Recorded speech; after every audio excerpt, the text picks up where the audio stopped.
నవరాత్రులు కేవలం పూజా రోజులు కాదండి. ఇది అమ్మవారి మహిషాసుర వధ యుద్ధం. 9 రోజుల్లో 9 రూపాల్లో ఆమె ఎలా పోరాడారో చూద్దాం. Hello, happy world, welcome back to living channel. అందరికీ నమస్కారం అండి. ఈ రోజు మనం తెలుసుకోబోతున్నాం దుర్గమ్మవారి 9 రూపాలు మహిషాసురుణ్ణి ఎలా వధ చేశారో తెలుసుకుందాం. సహస్రాబ్దాల క్రితం భూమిలో అధర్మం అధికమైపోయింది. దుష్టరాజు మహిషాసురుడు తన శక్తి వల్ల దేవతలపై ఆధిపత్యం స్థాపించాడు. ఆ మహిషాసురుడి ఆకాశాన్ని, భూమిని, సముద్రాన్ని కూడా అణచివేసే శక్తిని పొందాడు. దేవతలు మరియు పురుషుణ్ణి దేవతలు ఈ దుష్ట శక్తిని ఎలా నశింపజేస్తారో తెలియదు. అప్పుడు దేవతల మధ్య ఒక సమైక్య ఏర్పడి పరమశక్తి దేవిని ఆహ్వానించగా ఆమె శక్తివంతమైన రూపంలో ప్రసాదించబడింది. ఇది దుర్గాదేవి. దుర్గాదేవి 6 చేతులు, త్రిశూలం, చక్రం, ఘనత, ధనుష్, అష్టదళం వంటి శక్తివంతమైన ఆయుధాలతో కూడి మహిషాసురుడిని తలుపులుతూ నైతికతను, సత్యానికి, ధర్మానికి ప్రతీకగా నిలబడింది. మహిషాసురుడు ఒక మృగాకారంలో ఉండి అతను ఎన్నడూ ఓడించలేనని భావించాడు. కాని దుర్గాదేవి తన ఆధ్యాత్మిక శక్తిని చెలామణి చేస్తూ ఆయనకు 9 రోజులు పోరాడి 10వ రోజున ప్రత్యక్షముగా నాశనం చేసి ప్రజలకు, దేవతలను రక్షించింది. అయితే ఈ 9 రోజులు అమ్మవారు 9 రూపాల్లో యుద్ధం చేశారు. మొదటి రోజు శైలపుత్రి. ఈ రూపంలో మహిషాసురుడి మొదటి దాడిని శైలపుత్రి భయంకరమైన శక్తిగా, యోధ సిద్ధంగా ఎదురయ్యారు. అలాగే ఆమె పర్వతాలపై సూర్యోదయపు కాంతిలో నిలిచేలా కర్రపత్రాల ధైర్యాన్ని చూపించి రాక్షసుడి దాడి మొదలు కానివ్వలేదు. సో ఈ శైలపుత్రి రూపం మనకు నేర్పించేది ఏంటంటే ధైర్యం. మొదటి అడుగు మన శక్తిని పెంచుతుంది. మొదటి రూపమైన శైలపుత్రి దేవి భక్తుల కష్టాలను దూరం చేస్తారు. ఇంకా రెండవ రూపం బ్రహ్మచారిణి. రెండవ రోజు మహిషాసురుడు తిరిగి దాడి చేశాక బ్రహ్మచారిణి రూపంలో అమ్మ శాంతిగా, నిశ్శబ్ద ధైర్యంతో యుద్ధానికి సిద్ధమయ్యారు. ఆమె వేదాల జ్ఞానంతో రాక్షసుడి మాయలను అర్థం చేసుకున్నారు. ప్రతి దాడిని ఎదుర్కొని కొంతమేర వెనక్కి పంపించారు.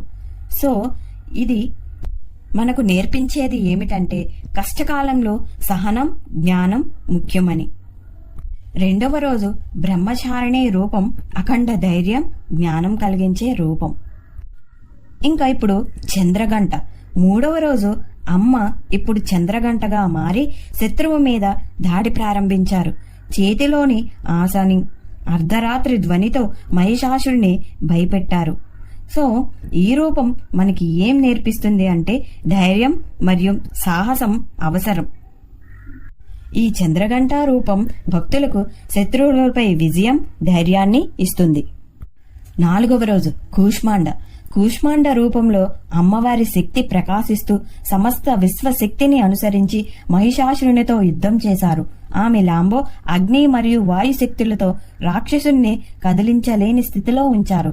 ఈ రూపం మనకు నేర్పించేది సంపద మరియు శక్తి క్రమంగా కలిగి ఉండాలి. అలాగే కూష్మాండ రూపం ఆర్థిక సమృద్ధి, సంపదను ఆకర్షించే రూపం. ఇంకా 5వ రోజు స్కందమాత. మహిషాసురుడి దాడిని తల్లి సంరక్షణ భావనతో ఎదుర్కొన్నారు. తన కొడుకు స్కందరూప శక్తిని చూపిస్తూ రాక్షసుని నడుము మీద దాడి చేశారు. ఈ రూపం మనకి నేర్పించే పాఠం ఏమిటంటే కుటుంబం, భక్తి మన రక్షకాలు. అలాగే స్కందమాత రూపం సంతాన ప్రాప్తి, కుటుంబ బంధాలు మమేకం చేస్తుంది. 6వ రోజు కాత్యాయని.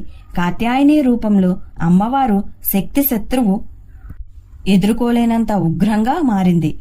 రాక్షసుడు ఇన్ని దాడులు చేయగా ఆమె సులభంగా తప్పించుకున్నారు. ప్రతిఘటన చేసిన ప్రతి దాడిని భంగం చేశారు. సో కాత్యాయని అనే రూపం మనకు ఏం నేర్పిస్తుంది అంటే సమస్యలను ఎదుర్కోవడం కోసం ధైర్యంగా ఉండాలి అని.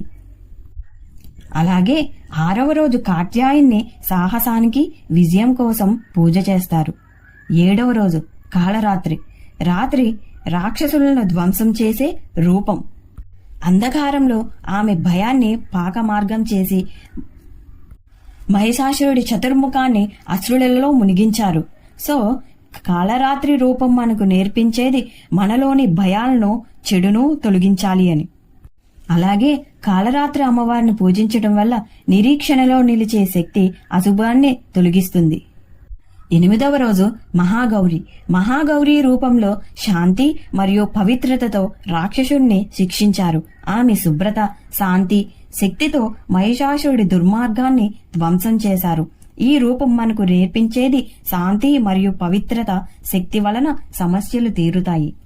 అలాగే ఈ రూపం మనకి పవిత్రత, శాంతి, శుద్ధిని ఇస్తుంది. 9వ రోజు సిద్ధిదుర్గి అంటే కనకదుర్గ. తుదు రోజు అతని అంతిమ యుద్ధంలో అమ్మవారి సమగ్ర శక్తి ప్రదర్శన. సింహంపై కూర్చొని తన ఆయుధాలతో మహిషాసురుని వధ చేసి భూలోకాన్ని, దేవతలను రక్షించారు. ఈ రూపం మనకు నేర్పించేది ఆత్మవిశ్వాసం, భక్తి, సమగ్ర శక్తి మనకు విజయం ఇస్తుంది.